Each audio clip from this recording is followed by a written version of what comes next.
Les conditions météo sont stables, Fanny. Complètement stable, stabilité totale, et avec ça, la concentration de la pollution ne s'améliore pas, elle a même tendance à augmenter, en sachant qu'un adulte qui pèse 70 kg inspire en moyenne 15 mètres cubes d'air par jour à lui tout seul. Ce qui veut dire qu'avec des niveaux de concentration de pollution tels que l'on a actuellement, respirer, le simple fait de respirer, c'est beaucoup plus grave que le tabagisme passif.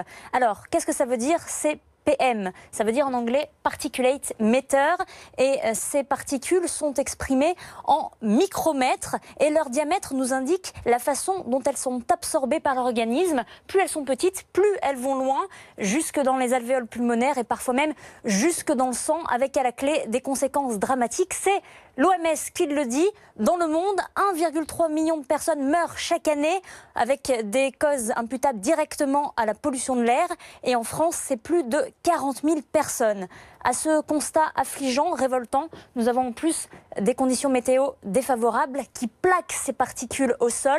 L'air froid, pas de vent, pas de brassage dans l'atmosphère, et du coup tout cela se concentre. Alors on a une exception aujourd'hui, on a des conditions météo un peu plus difficiles sur les Pyrénées-Orientales, car ici il y a des remontées instables avec une vigilance pluie-inondation, de la pluie qui va remonter tout au long de la journée ici, plutôt d'ailleurs sur la partie Pyrénées-Orientales et plutôt sur la partie perpignanaise. On retrouve du vent justement qui charrie toute cette humidité qui arrive aussi sur l'est de la Corse, alors qu'ailleurs en France, eh bien c'est le soleil qui domine, avec un voile nuageux un petit peu plus épais dans l'ouest et surtout sur la pointe bretonne. Les températures de cet après-midi réparties spatialement très différemment, avec du froid dans l'extrême nord de la France, 0 degré cet après-midi seulement à Strasbourg, alors que l'on a sur la diagonale opposée 18 degrés à Pau.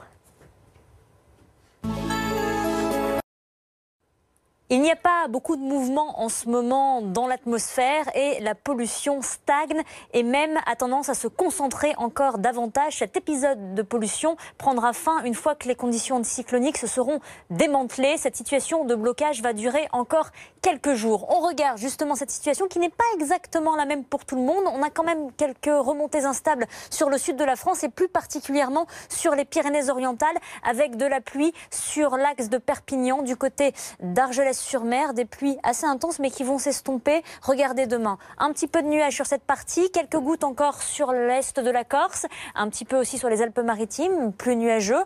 Autrement, le soleil sera déjà bien là le matin sur toute une partie sud, et dans le nord, voile de nuages plus épais avec des brouillards givrants assez répandus mais qui vont s'estomper l'après-midi avec un beau soleil qui va revenir sur quasiment toute la France. Ce sera un petit peu plus bouché entre le Cotentin et la Bretagne. Pour les températures du matin, les gelées, il y en aura encore, plus particulièrement dans le nord-est, mais elles ont quand même tendance à aller vers l'atténuation. On aura plutôt du côté de Nancy et de Strasbourg, moins 3 degrés, moins 4 pour Auxerre, 4 pour la capitale et jusqu'à 11 degrés pour la Corse. Et puis les températures de l'après-midi, les valeurs maximum et minimum réparties spatialement très différemment. Toujours 5 degrés le minimum pour Strasbourg, 10 à Paris.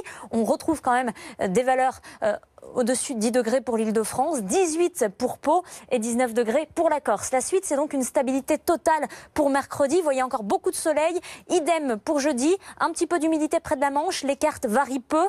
Vendredi, pour terminer la semaine, exactement la même situation avec toujours des entrées maritimes sur le golfe du Lion. Et il faudra vraiment attendre la journée de samedi pour voir arriver la pluie, changement de masse d'air et fin de la pollution à partir de dimanche.